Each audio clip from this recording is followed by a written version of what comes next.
आज हम लोग फाउंडेशन के बारे में जानते हैं। फाउंडेशन किसी भी कंस्ट्रक्शन का सबसे इम्पॉर्टेंट हिस्सा होता है और फाउंडेशन का मजबूत होना बहुत ज़रूरी है। सभी तरह की फाउंडेशंस को मोटा मोटा दो कैटेगरीज में कैटेगराइज किया जा सकता है, shallow foundation and deep foundation.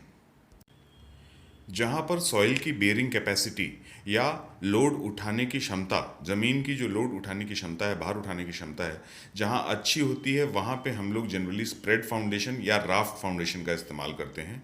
और जहाँ सॉइल की बेयरिंग कैपेसिटी कम है, जैसे कि ब्लैक कॉटन सॉइल हो गई या नदी के किनारे जहाँ मिट्टी कम अच्छी है, वहाँ पे हम लोग पाइल फाउंडेशन का भी इस्तेमाल कर सकते हैं। स्प्रेड फुटिंग में ही stepped foundation and slope foundation दोनों आते हैं, जो आजकल सबसे ज़्यादा प्रचलन में हैं। बिल्डिंग का या स्ट्रक्चर का पूरा लोड स्लैब से बीम के ऊपर और बीम्स के बाद कॉलम से होते हुए फाउंडेशन के ऊपर आता है। आइए हम लोग वीडियो के माध्यम से स्लोप फुटिंग को समझते हैं। स्लोप फुटिंग करने के लिए जनरली 1 मीटर बाय 1 मीटर का गड्ढा हमें बनाना होता है, जिसकी गहराई हम उस पर कितना लोड आने वाला है इसके हिसाब से निर्धारित करते हैं। ये गड्ढे लेआउट के आधार पे किए जाते हैं जहाँ जहाँ हमारे कॉलम्स आने वाले हैं। पीसीसी के लिए प्रॉपर बेड तैयार कर लेने के बाद हम 1:4:8 में कम से कम 4 इंच का पीसीसी करते हैं, जिसके ऊपर हमें सरिया का जाल बिछाना रहता है। सरिया की मोटाई और संख्या दोनों ड्राइंग के हिसाब से रहनी चाहिए, लेकिन जनरली हम लोग रेसिडेंशियल बिल्डिंग के लिए 10 mm की सरिया का इस्तेमाल करते हैं और 6 इंच बाई 6 इंच का जाल बनाते हैं।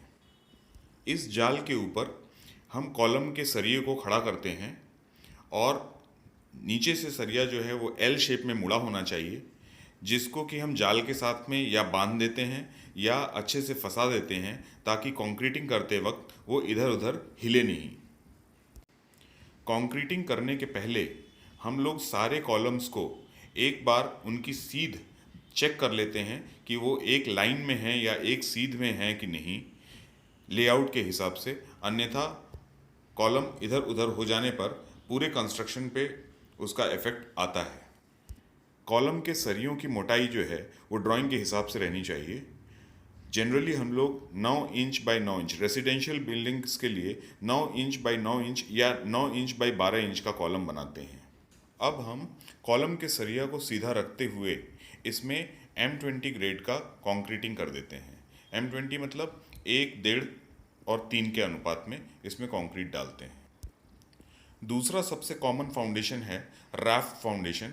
ये आजकल इसलिए भी बहुत ज़्यादा प्रैक्टिस में है क्योंकि हम लोग अंडरग्राउंड कंस्ट्रक्शन या बेसमेंट बनाते हैं और बेसमेंट को पार्किंग के लिए यूज़ करते हैं या किसी भी दूसरे काम के लिए अगर यूज़ करते हैं, तो इसमें राफ्ट फाउंडेशन में से मजबूती के साथ साथ आपका वाटरप्रूफिंग का भी काम कंप्लीट हो जाता है।